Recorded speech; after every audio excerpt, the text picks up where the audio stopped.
रमता राम जपो रे प्राणी, अब तो सुन ले राम कहानी।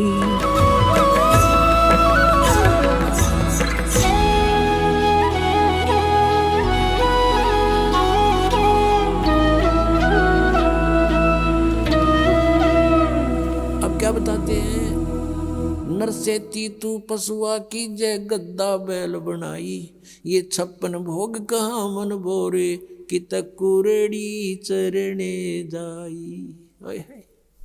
पुणात्माओं, हमने इस काल के इस झूठे सुख की भांग घनी पी रखी है, और हमारा आज यकीन ना होता कि हम गधे भी बनेंगे और हम कुत्ते गधे सुअर बनेंगे और वो आहार करेंगे जो आज वर्तमान में कुत्ते गधे कर रहे हैं। उसके लिए याद दिलाते हैं, सुखदेव ने 84 भुगती बना पजावे खरवो, तेरी क्या बुनियाद पुरानी, तू पेंडा पंथ पकड़े वो। कहते सुखदेव जैसे ऋषि ने 84 लाख प्राणियों के शरीरों में कष्ट भोगना पड़ा। सुखदेव ने 84 भुगती बना पजावे खरवो, और तेरी क्या बुनियाद पुरानी, तू पेंडा पंथ पकड़े वो। कि सुखदेव ने 84 भुगती, गधा बन गया पजावे पे। पजावा होता है, यहाँ पर पजावा होता है जैसे कुम्हार लगाते थे पहले, उसमें ईंटें पकाते थे और ईंटों के पकाने के बाद जो राख बचती थी उसके ऊपर ही और लगा देते थे। उसको कहीं डालने की जगह नहीं होती थी उनके पास, उसके ऊपर ही फिर दूसरी वर्ष लगा लेते थे, फिर तीसरे वर्ष ऐसे, तो बहुत ऊंचा ढेर हो जाता था।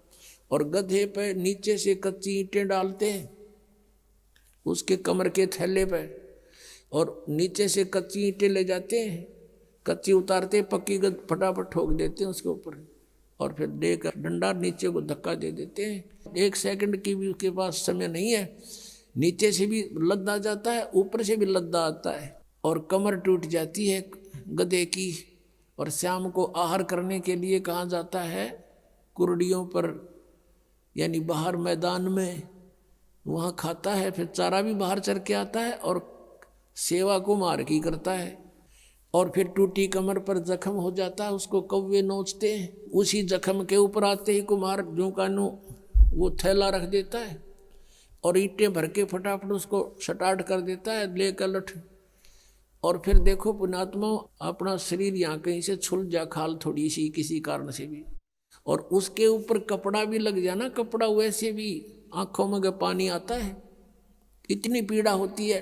और आज वो अफलातून जब राजा बना हुआ था, भक्ति करी नहीं, सत साधना की नहीं, आज गधा बना हुआ है, कमर टूटी है, ऊपर थैला, और थैले के अंदर से कोरस सैंड, यानी वो खोरा ईंटों का जो रेत, वो जख्म पर गिरता आकर के, और ऊपर से ईंटों की रगड़ लगती है उसके, ऐसे चलते चलते, और उसकी आंखों में से पानी आता है, वो कुछ नहीं कर सकता, विवश है।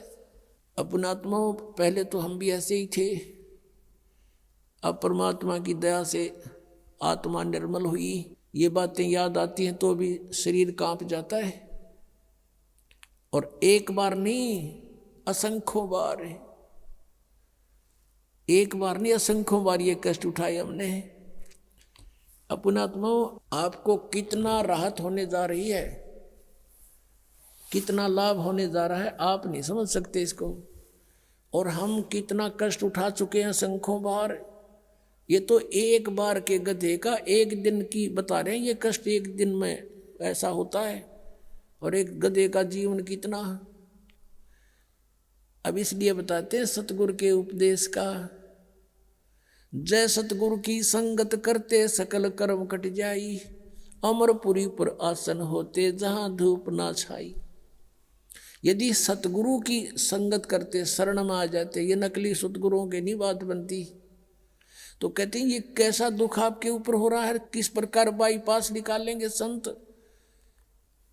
अब कितने दुख होते हैं प्राणी पर, आध्यात्मिक मार्ग को आध्यात्मिक घटनाओं से ही तोला जाता है, किसी के कहने मात्र से नहीं। आप सुन रहे थे जगत गुरु तत्वदर्शी संत रामपाल जी महाराज जी के मंगल प्रवचन। अधिक जानकारी के लिए विजिट कीजिए हमारी वेबसाइट www.jagatgururampalji.org। संत रामपाल जी महाराज जी के शुभ आशीर्वाद से पूरे विश्व भर में 500 से भी ज्यादा नाम दीक्षा केंद्र हैं, जिन पर संत रामपाल जी महाराज जी द्वारा ऑनलाइन निशुल्क नाम दीक्षा दी जा रही है। अपने नजदीकी नाम दीक्षा केंद्र का पता करने के लिए संपर्क करें 8222880541।